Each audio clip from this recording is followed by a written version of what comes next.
Okay guys, one more video. This is on the LG SJ, I forget the number now, but this is the IPS 86-inch edge-lit LED that's in my sister-in-law's media room in Philadelphia.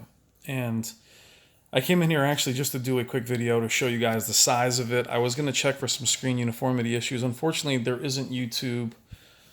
They've disabled YouTube maybe just for the kids in the community. But I was kind of blown away, and I didn't mean to, just kind of live filming it.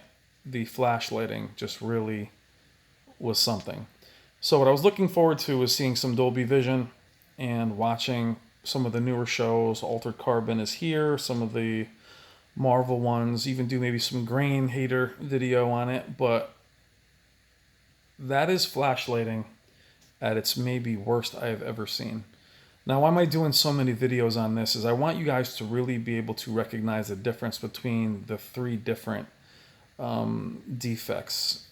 Edge lip bleed, we've covered that. Looks like bleeding underneath the black bars.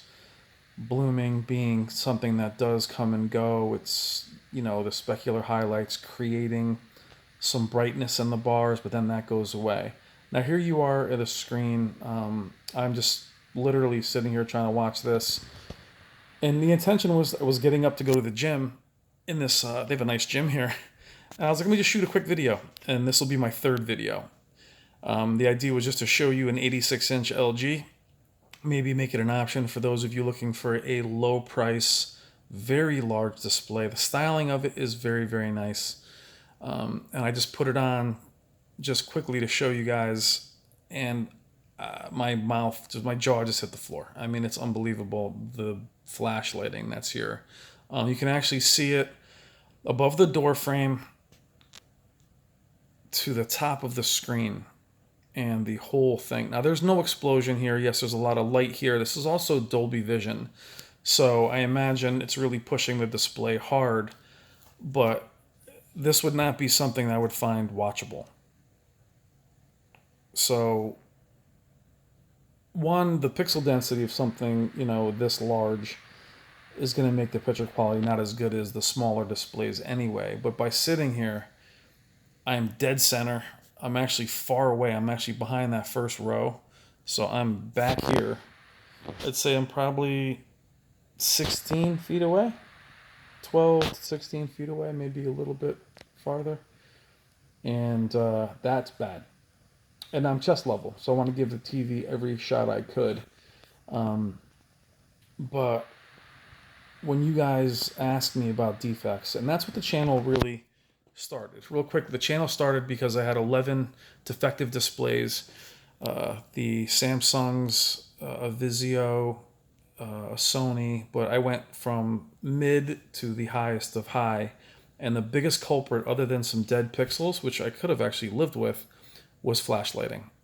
Now, Samsung has gone into full array now because I fully believe they learned their lesson, though they told me there was no problems with their edge-lit displays. They were brighter than this display, and the flash lighting was equally bad. Or it was very bad, but the flash lighting usually stopped at the black bars, but you can actually see here that the flash lighting is going right into the picture. So let's get a little bit closer. And you can actually see that it is jutting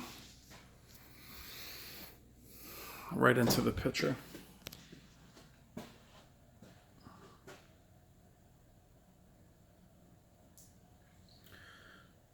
Now, I don't want to beat a dead horse, but I hate that saying anyway, but when you're in your Best Buy and you take your video or your picture and you bring that in, they're going to try and tell you, and I love the people at my local Best Buy, but some of them are going to try and tell you that's normal.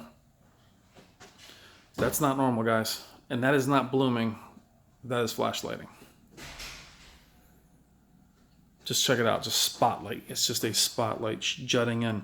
Now, this display's IPS does not have great black levels anyway, but I don't care how black this display would be.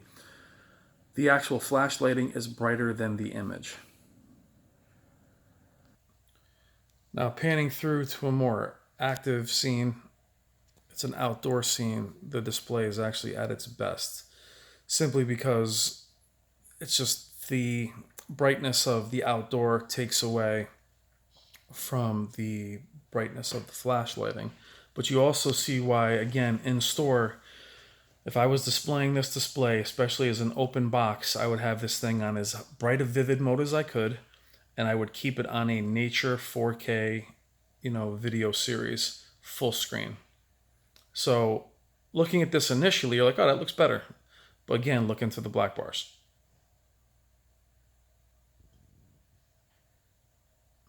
Now in the comments, you guys might say, okay, this TV only cost X amount of dollars at 86 inches. Yes, that is an absolute steal. If it's a few $1,000s, I mean, my plasmas at 42 inches were $4,000 back in the day. I mean, ridiculous. But you are much better off with a 1080p projector.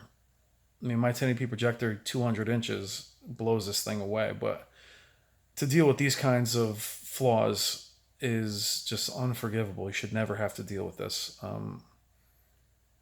It's kind of leaving me a little bit speechless. Flashlighting is still very evident above, and even though the black bars in this are minimal,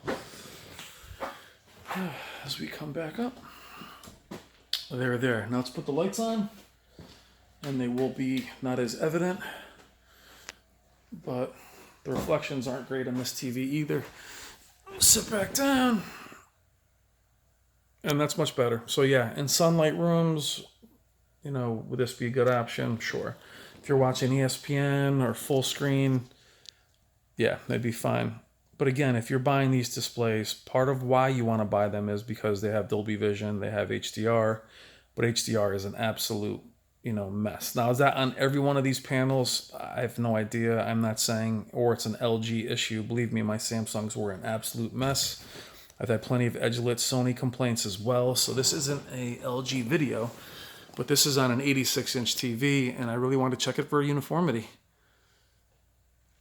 I could cast, YouTube up on it with my phone, but then I would have nothing to record it with, and that wouldn't be accurate.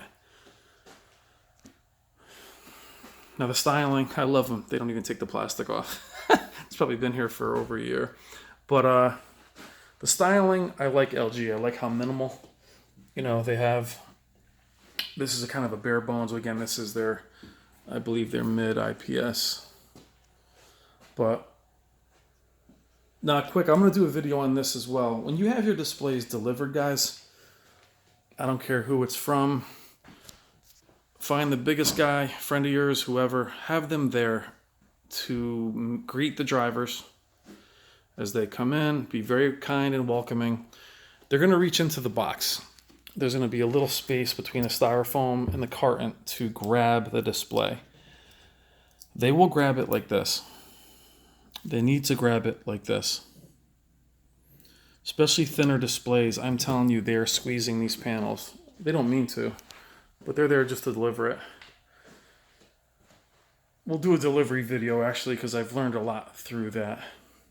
You can even connect your Wi-Fi while the thing is still in the box and run some tests on it. But if you see anything like this, send it right back. Now, I would not take this display for free. Even in my living room, where it's really, really bright, I'd rather have my plasma, just because that blooming is so distracting, guys. It's a shame, because if it wasn't for that, the picture quality is fine. It's not amazing, but at 86 inches, it really is overwhelming how large it is. But I mean, come on. And I'm sure whoever bought this for the complex back in the, they're like, it's been a couple $1,000s. The thing is beautiful. But I think the average person would notice that. That's crazy. All right, guys, that's my last video. I'm sorry I did 3 of them. I figured you'd appreciate to see what flashlighting is in the wild. Media room. Me. How are you? But it's a good example of flashlighting, what it does, what it looks like. So now you guys know the difference for those of you that have always been asking flashlighting versus blooming. All right, guys, thank you. As always, more videos come.